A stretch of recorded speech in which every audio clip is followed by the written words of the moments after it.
турган көз жаш болуп эсептелет. Алла үчүн ыйланса, акырет үчүн ыйланса, анда ал көз жаш адамдын жүрөгүн тазалайт.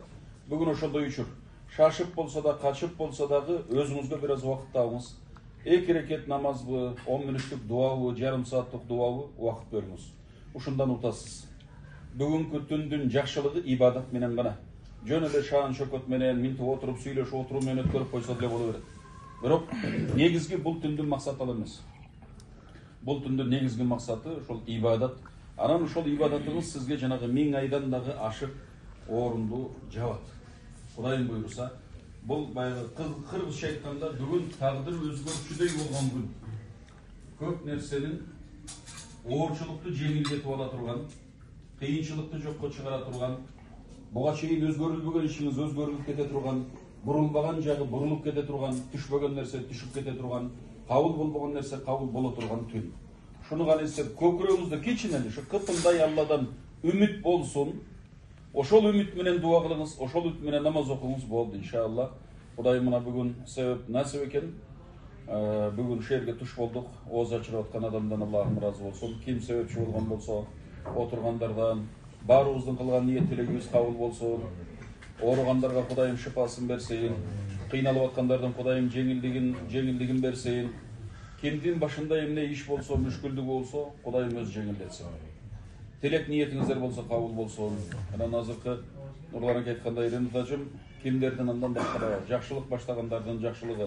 Мына бу жерде казыке турат, муфтият алымдар кеңешинен отурат, жакшы бу жерде өзүбүздүн жигиттер. Кимибиз Кудайга жакынбыз эч кимибиз билбейбиз. Биздин кесибибиз, биздин билимибиз бизди Аллага жакындатып турат деп айта албайбыз. Бардыгыбыз жакшы ниетте бололу. Кимибиздики кабыл болорун билбейбиз да. Алла Таала ниетибизди түз кылсын, Кудайдан сураганыбыз кабыл болсун, жанагы башталган иштер этегине чыксын ылайым. Мына элибиздин өнүгүшү, өсүшү, өлкөбүздүн өсүшү токтобосун, алдыга жыла берсин, дайыма жакшылык боло берсин, арабызда ачкалар болбосун, Кудайым өз жакшылыгын берип элибизде тынчтык болсун, ички сырткы душмандан Кудайым сактасын.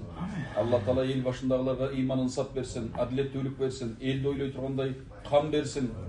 Эл ичиндеги мыктыларга Кудайым өз жакшылыгын берсин. Элдин сыртындагы уул кыздарыбыз көп аудан. Кудайым ошолорду тентигенин тентитпей, колунда жогун колунда бар кылып Кудайым, ыйманы жогун ыймандуу кылып кайтарсын элибизге. Элибиздин мына азыркы болуп аткан анча-мынча кыйынчылыгы жеңилдеп кетсин. Бүгүнкүдөй күндөрдө кылган дуаларыбыз кабыл болсун. Кудайым өзү колдоп ушу жерде отургандардын тилектери кабыл болуп, биздин артыбыздагы уланган уул бала чакабыз ыймандуу болсун. Эл ичинде чыныгы Кудай үчүн дегендер көп болсун. Каерде болсун, бардыгынын жүрөгүндө ыйман болсун, колунда адал дүнүйө болсун, арамдан Кудайым алыс кылсын, Кудайга жакын болсун, мамилебиз жакшы болсун, урматсыйда бололу. Ренатажым, Кудайым кабыл кылсын ниет тилектериңизди иншалла. Алла өзү колдосун. Апабызга, өтүп кеткен Сартбек атабызга Кудайым сиздин кылган жакшылыктарыңыздарды алмас таксырдын, акай таксырдын, Айнура апабыздын, мына Нурлан акелердин кылып аткан жакын туугандардын дуаларыңарды кабыл кылсын.